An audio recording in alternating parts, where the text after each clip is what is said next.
आप सभी का आपके अपनी YouTube channel super concept classes में स्वागत है। और आज की इस वीडियो में हम लोग क्लास 11th सोशोलॉजी यानी कि समाजशास्त्र के मॉडल सेट 1 के कंप्लीट सॉल्यूशन को करने वाले हैं। और ये जो आप लोग मॉडल पेपर देख पा रहे हैं सोशोलॉजी का, ये आपका ऑफिशियल नहीं है, मतलब ये जैक की ओर से जारी नहीं हुआ है, इसको मैंने खुद से क्रिएट किया है आप लोगों के लिए। और ये रहा आपका मॉडल सेट 1, ठीक है। और अगर आप लोगों का रिक्वायरमेंट होता है कि सर आप आगे सेट 2, सेट 3, सेट 4 जितना भी आप सेट सकते हैं हर एक सेट को निकालिए, तो मैं आप लोगों के लिए निकालूंगा और हर एक चीज को बहुत ही अच्छे तरीके से बताऊंगा। तो देखिए यहाँ पर ये जो आपका सोशोलॉजी है ना, यानी कि जो समाजशास्त्र है, इसमें कुल मिलाकर 40 क्वेश्चंस पूछा जाएगा, जो कि आपका 40 नंबर का होने वाला है। और अगर बात करें टाइम का, तो यहाँ पर आपको 1 घंटा 30 मिनट यानी कि 1.5 घंटा का समय दिया जाएगा। और देखिए यहाँ पर जो क्वेश्चंस का जो लेवल है ना, बहुत ही अच्छा है।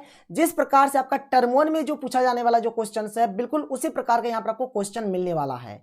इसलिए आप लोग देखिए और अच्छे तरीके से समझिए। अगर वीडियो पसंद आता है तो वीडियो को लाइक कर दीजिए और जितना हो सके इस वीडियो को ज्यादा से ज्यादा शेयर करिए, ताकि हर एक स्टूडेंट्स के पास ये वीडियो पहुंच जाए। देखिए और एक इंपॉर्टेंट बात है कि अगर आप चाहते हैं कि आपका जो तैयारी है और अच्छे तरीके से हो, तो आप क्या करिए, प्ले स्टोर में जाइए और सुपर कंसेप्ट क्लासेस का एप्लीकेशन डाउनलोड कर लीजिए। जिससे क्या होगा, आप वहां पर टेस्ट दीजिएगा और आपका तैयारी बहुत ही अच्छे तरीके से होगा, ठीक है। और जो ऐप का जो लिंक होगा मैं आपको इस वीडियो के डिस्क्रिप्शन बॉक्स में प्रोवाइड करा दूंगा। देखिए यहाँ पर कुछ सामान्य निर्देश दिया गया है, जैसे कि क्या है कि सभी प्रश्न अनिवार्य है, मतलब आपको हर एक क्वेश्चन का आंसर देना जरूरी है। प्रश्नों की कुल संख्या 40 है, प्रत्येक प्रश्न के लिए 1 अंक निर्धारित है। कुल क्वेश्चन 40 है, ठीक है। टोटल कितना 40 क्वेश्चन है और एक क्वेश्चन आपका 1 नंबर का, तो 40 क्वेश्चन आपका 40 नंबर का। प्रत्येक प्रश्न के 4 विकल्प दिए गए हैं, इनमें से एक सही विकल्प का चयन कीजिए। यहाँ पर 4 ऑप्शन है और यहाँ पर आपको एक सही विकल्प यानी कि सही ऑप्शन का यहाँ पर आपको चुनना है, उसी को आपको मतलब गोल करना है वो मेरे सीट पे। गलत उत्तर के लिए कोई अंक नहीं काटे जाएंगे। अगर आप किसी भी क्वेश्चन का आंसर अगर आप गलत देते हैं तो यहाँ पर आपका किसी भी प्रकार का कोई नंबर नहीं काटा जाएगा। तो चलिए देखते हैं यहाँ पर क्या क्या क्वेश्चन है, तो आप देख लीजिए। यहाँ पर हमारे पास जो पहला क्वेश्चन है सर, क्या है कि समाजशास्त्र का पिता किसे कहा जाता है, ठीक है। देखिए पिता को हम लोग जनक भी बोलते हैं, जनक बोला जाए या फिर पिता बोला जाए, तो समाजशास्त्र का जो पिता है या फिर जो जनक है किसे बोला जाता है, तो अगस्त काम्टे को बोला जाता है। किसे बोला जाता है, अगस्त काम्टे को बोला जाता है।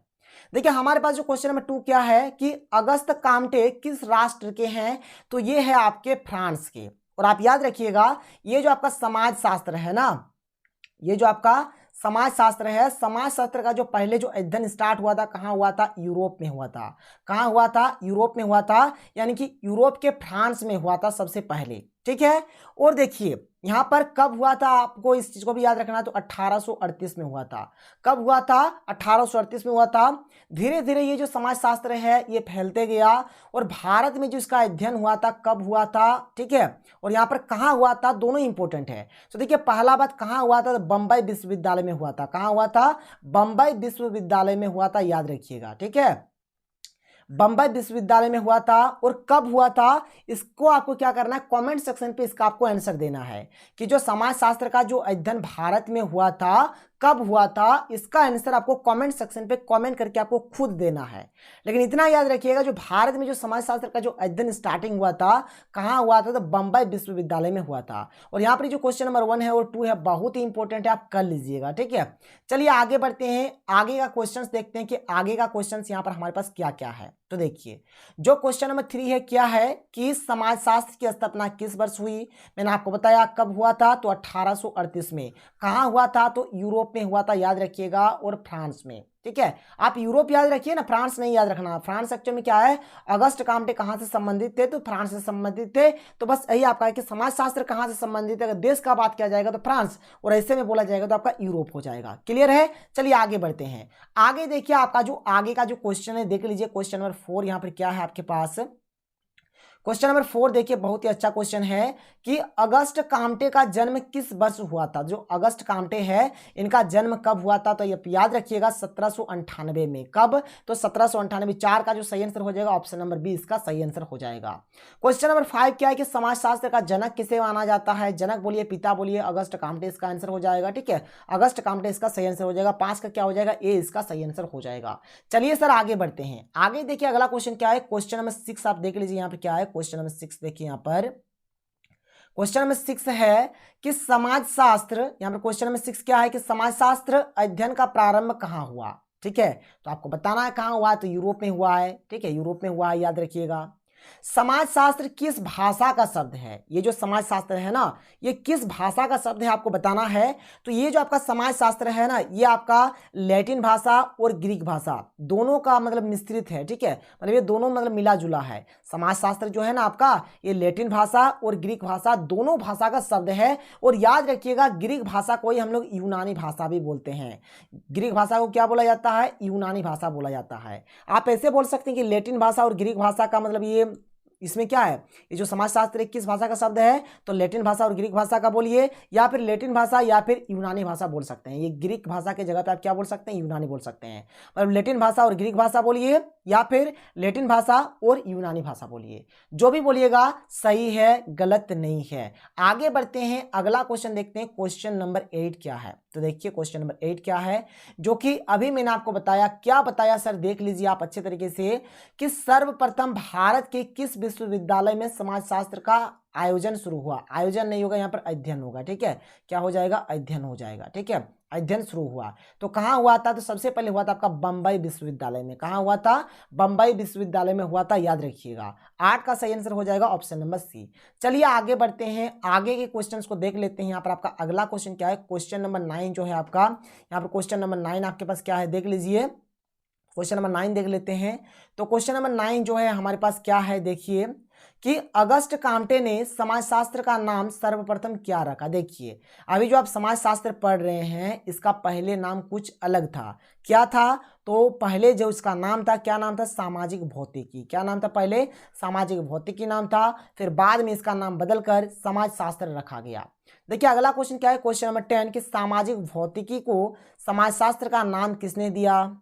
किसने दिया होगा? जो यहाँ पर सारा काम कर रहे हैं, अगस्ट काम्टे, इन्होंने ही दिया है। ठीक है, 10 का सही आंसर हो जाएगा ऑप्शन नंबर डी। क्लियर है सर? कोई दिक्कत नहीं है। आगे बढ़ते हैं, अगला क्वेश्चन देखते हैं। तो देखिए अगला क्वेश्चन क्या है, क्वेश्चन नंबर 11 क्या है, आप देख लीजिए, जो कि अच्छा क्वेश्चन है। किसने समाजशास्त्र को समाज का विज्ञान कहा? देखिए समाज का विज्ञान किसने कहा था आपको बताना है। तो 11 का जो सही आंसर हो जाएगा ऑप्शन नंबर ए, यानी कि वार्ड इसका सही आंसर हो जाएगा। क्वेश्चन नंबर 12 क्या है कि किसने कहा समाजशास्त्र सामाजिक संबंधों का जाल है? तो 12 का जो सही आंसर हो जाएगा ऑप्शन नंबर डी, यानी कि मैकाइवर। कौन कहा था ये बात? मैकाइवर कहा था, याद रखिएगा। चलिए आगे बढ़ते हैं, अगला क्वेश्चन देखते हैं। क्वेश्चन नंबर 13 देखिए, बहुत ही अच्छा क्वेश्चन है। क्वेश्चन नंबर 13 क्या है? पहला बात तो आपको समझना पड़ेगा, ये जो क्या है, जनांकिकी बोलिए या फिर जनसांख्यिकी बोलिए, दोनों का मतलब एक ही होता है सर। दोनों का मतलब एक ही होता है, आपको कंफ्यूज नहीं होना है। तो ये जो वर्ड है, ये जो शब्द है, किस भाषा से लिया गया है तो आपको बताना है। तो इसका सही आंसर हो जाएगा ऑप्शन नंबर सी, यानी कि ग्रीक। ये जो है ना जनांकिकी या फिर जनसांख्यिकी, ये आपका ग्रीक भाषा का शब्द है। किसका शब्द है? तो ग्रीक भाषा का शब्द है। आगे देखिए, आगे का क्वेश्चन क्या है, क्वेश्चन नंबर 14 देख लीजिए। क्वेश्चन नंबर 14 यहाँ पर आपके पास क्या है, तो जैसे आप देख सकते हैं क्या है कि जनांकिकी का जनक कहा जाता है। किनको कहा जाता है? तो याद रखिएगा जॉन ग्रांट को। किसको? तो जॉन ग्रांट को। 14 का सही आंसर हो जाएगा option number C. Question number 15 क्या कि जनसंख्या की दृष्टि से भारत का विश्व में कौन सा स्थान है? तो भारत का जो स्थान है क्या है, सेकंड नंबर में भारत है। फर्स्ट नंबर का अगर बात करें तो फर्स्ट नंबर में आपका चीन है। ठीक है, सेकंड नंबर का अगर बात करें तो सेकंड नंबर में आपका भारत है, और अगर थर्ड नंबर का बात करें तो थर्ड नंबर में आपका यूएसए यानी कि यूनाइटेड स्टेट ऑफ अमेरिका यानी कि अमेरिका है। क्लियर है सर? कोई दिक्कत नहीं है। चलिए आगे बढ़ते हैं, अगला क्वेश्चन देखिए। क्वेश्चन नंबर 16 क्या है यहाँ पर? क्वेश्चन नंबर 16 देख लीजिए। क्वेश्चन नंबर 16 क्या है कि वर्ष 2011 की जनगणना के अनुसार भारत में साक्षरता की दर लगभग है। देखिए यहाँ पर लगभग में बोला गया है, तो आपको बताना है कि जो आपका 2011 में जो जनगणना हुआ था उसी के अकॉर्डिंग आपको बताना है कि भारत में साक्षरता का जो दर है वह कितना है, लगभग में आपको बताना है। तो देखिए एक्चुअल में कितना था, 74.04%। इसका सही आंसर हो जाएगा, आप 74% बोल सकते हैं। ठीक है, तो 16 का सही आंसर हो जाएगा ऑप्शन नंबर सी, यानी कि 74%। आगे देखिए अगला क्वेश्चन क्या है, क्वेश्चन नंबर 17 क्या है कि 2011 की जनगणना के अनुसार कितने प्रतिशत जनसंख्या नगरीय क्षेत्रों में रहती थी, आपको बताना है। तो देखिए यहाँ पर इसका जो आंसर होगा यहाँ पर लगभग में होगा सर। ठीक है, यहाँ पर एक्यूरेट पता नहीं है। एक्यूरेट अगर आप नेट में भी सर्च करके देखेंगे तो आपको एक्यूरेट नहीं मिलेगा, लेकिन इसका जो सही आंसर होगा ऑप्शन नंबर ए, 32% लगभग। लगभग में, ठीक है, मैं आपको बार बार बोल रहा हूँ, आंसर आपका लगभग में है। 1-2% इधर उधर हो सकता है। तो 17 का जो सही आंसर होगा क्या हो जाएगा, ऑप्शन नंबर ए इसका सही हो जाएगा। आगे देखिए, जैसे कि यहाँ पर क्या बोला गया है यहाँ पर बोला गया है यहाँ पर आपका नगरीय क्षेत्रों में। तो नगरीय क्षेत्रों में जो रहते थे कितने रहते थे, 32% रहता था लगभग, ठीक है। और ग्रामीण क्षेत्रों का अगर बात करेंगे, गांव में कितने निवास करते थे, तो गांव में आपका निवास करता था 68.84%। इतना जो परसेंटेज है आपका कहाँ पे रहता था, गांव में रहता था, और इतना कहाँ पे रहता था, नगर में रहता था, यानी कि शहर में रहता था। क्लियर है सर। आगे देखिए यहाँ पर अगर हम लोग देखें अगला क्वेश्चन, क्वेश्चन नंबर 18 क्या है, तो देख लीजिए यहाँ पर क्वेश्चन नंबर 18, जो कि आपको मैंने अभी बताया। क्या बताया कि 2011 की जनगणना के अनुसार भारत की कितनी प्रतिशत जनसंख्या गांव में निवास करती थी, तो अभी मैंने आपको बताया, क्या बताया कि 68.84%, यानी इसका सी, और ये जो ऑप्शन नंबर सी है इसका सही हो जाएगा। क्लियर है, कोई दिक्कत नहीं है। चलिए आगे बढ़ते हैं, अगला क्वेश्चन देख लेते हैं। क्वेश्चन नंबर 19 क्या है यहाँ पर, क्वेश्चन नंबर 19 देखिए। क्वेश्चन नंबर 19 है कि 2011 जनगणना के अनुसार सबसे अधिक साक्षरता दर भारत के किस राज्य का था, तो सबसे अधिक जो साक्षरता दर था किसका था, केरल का था, और सबसे कम जो था किसका था, बिहार का था। सबसे कम किसका था, बिहार का था। तो 2011 जनगणना के अनुसार सबसे कम साक्षरता दर भारत के किस राज्य का था। अगर कम का बात किया जाएगा तो आपका सही आंसर हो जाएगा ऑप्शन नंबर बी, यानी कि बिहार इसका सही आंसर हो जाएगा। ठीक है, बिहार का जो मतलब साक्षरता दर था 2011 जनगणना के अनुसार, तो सबसे कम था बिहार का। चलिए आगे बढ़ते हैं, अगला क्वेश्चन देखते हैं। क्वेश्चन नंबर 21 देखिए क्या है, क्वेश्चन नंबर 21 क्या है। क्वेश्चन नंबर 21 बहुत ही अच्छा क्वेश्चन है। क्या है कि भारतीय समाजशास्त्र के पिता का श्रेय निम्न में से किसे दिया जाता है, तो इसका जो सही आंसर हो जाएगा ऑप्शन नंबर सी, यानी कि GS घुरिये। क्या नाम है, GS घुरिये। इसका जो पूरा नाम होगा सर, पूरा नाम आपको जानना जरूरी है। पूरा नाम हो जाएगा, जी से आपका हो जाएगा गोविंद। क्या हो जाएगा, जी से आपका गोविंद, और एस से आपका हो जाएगा सदाशिव। क्या हो जाएगा, सदाशिव, और घुरिये का तो घुरिये, तो इसका पूरा नाम हो गया गोविंद सदाशिव घुरिये। क्लियर है। क्वेश्चन नंबर 22 क्या है कि समुदाय क्या है, तो समुदाय क्या है आपको बताना है। तो समुदाय है आपका क्या है, तो एक गांव है। तो 22 का सही आंसर हो जाएगा ऑप्शन नंबर ए, यानी कि गांव। चलिए देखते हैं अगला क्वेश्चन, क्वेश्चन नंबर 23 क्या है, तो देख लीजिए क्वेश्चन नंबर 23 क्या है यहाँ पर। क्वेश्चन नंबर 23 है कि निम्न में कौन सा प्राथमिक समूह है। यहाँ पर 4 ऑप्शन आपको बताना है कि कौन सा आपका क्या है, प्राथमिक समूह है। तो क्वेश्चन नंबर 23 का जो सही आंसर हो जाएगा ऑप्शन नंबर सी, यानी कि परिवार इसका सही आंसर हो जाएगा। चलिए आगे बढ़ते हैं, अगला क्वेश्चन देखते हैं। क्वेश्चन नंबर 24 क्या है, तो देख लीजिए क्वेश्चन नंबर 24 क्या है हमारे पास कि ब्रिस्टिड के अनुसार समाजशास्त्र है। तो ब्रिस्टिड के अनुसार समाजशास्त्र हमारा क्या है, तो आपको बताना है। तो इसका सही आंसर हो जाएगा एक आदर्शात्मक विज्ञान। तो 24 का क्या हो जाएगा, ऑप्शन नंबर सी आपका सही हो जाएगा। आगे चलते हैं, अगला क्वेश्चन देखते हैं। देखिए क्वेश्चन नंबर 25 क्या है कि सर्वप्रथम किसने सोशल कंट्रोल पद का प्रयोग किया, किसने किया था आपको बताना है।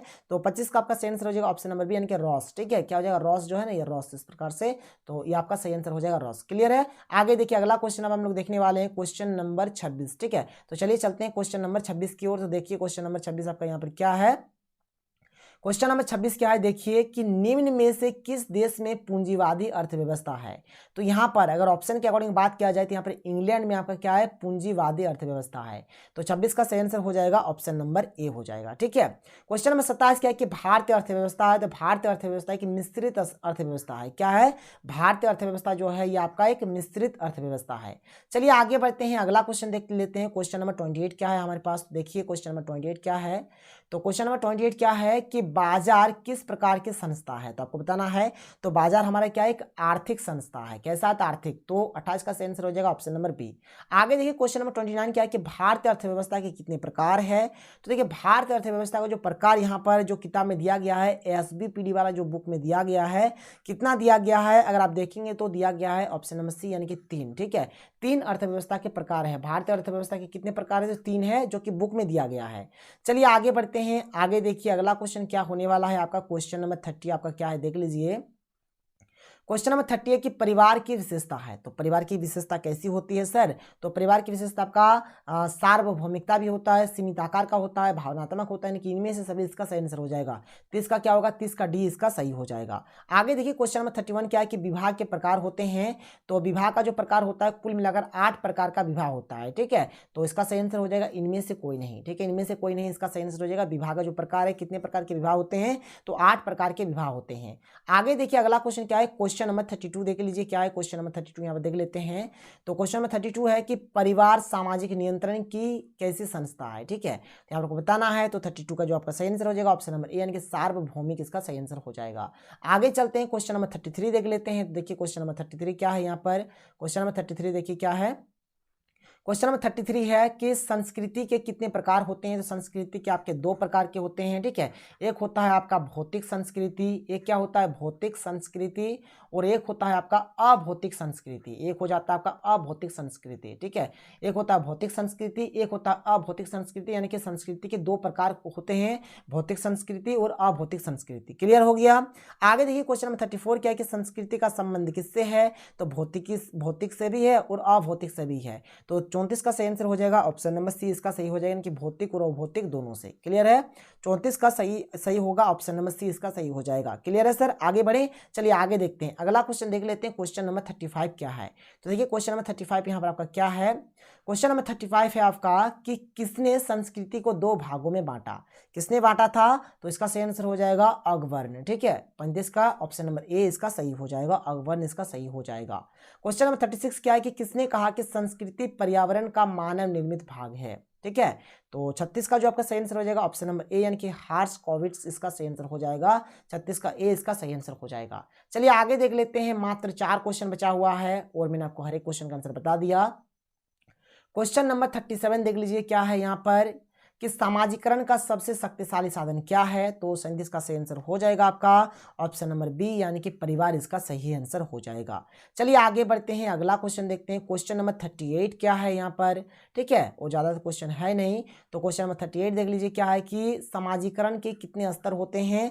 तो समाजीकरण के आपके 6 स्तर होते हैं। कितने स्तर होते हैं, 6 स्तर होते हैं। आगे देखिए क्वेश्चन नंबर 39 क्या है कि द सोशल ऑर्डर नामक पुस्तक किसने लिखी। तो आपको बताना है। तो इसका सही आंसर हो जाएगा ऑप्शन नंबर बी यानी कि रॉबर्ट ब्रेस्टिड ने लिखा था। रॉबर्ट ब्रेस्टिड इसका सही आंसर हो जाएगा।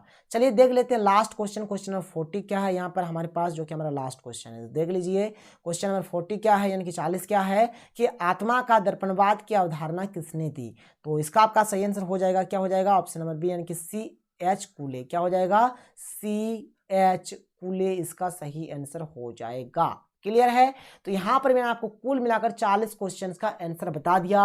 अगर आपको वीडियो पसंद आया है तो वीडियो को लाइक कर दीजिए, और अगर आपको चाहिए कि सर इसी प्रकार का मॉडल सेट आप बनाइए, ठीक है, देखिए टाइम लगता है, मुझे बनाने में थोड़ा टाइम लगता है, लेकिन अगर आप लोगों का रिक्वायरमेंट होता है कि नहीं सर बनाइए, तो मैं जरूर से जरूर बनाऊंगा। आप लोगों के लिए कुछ भी कर सकता हूं। चलिए मिलते हैं अगले वीडियो में। थैंक यू, जय हिंद।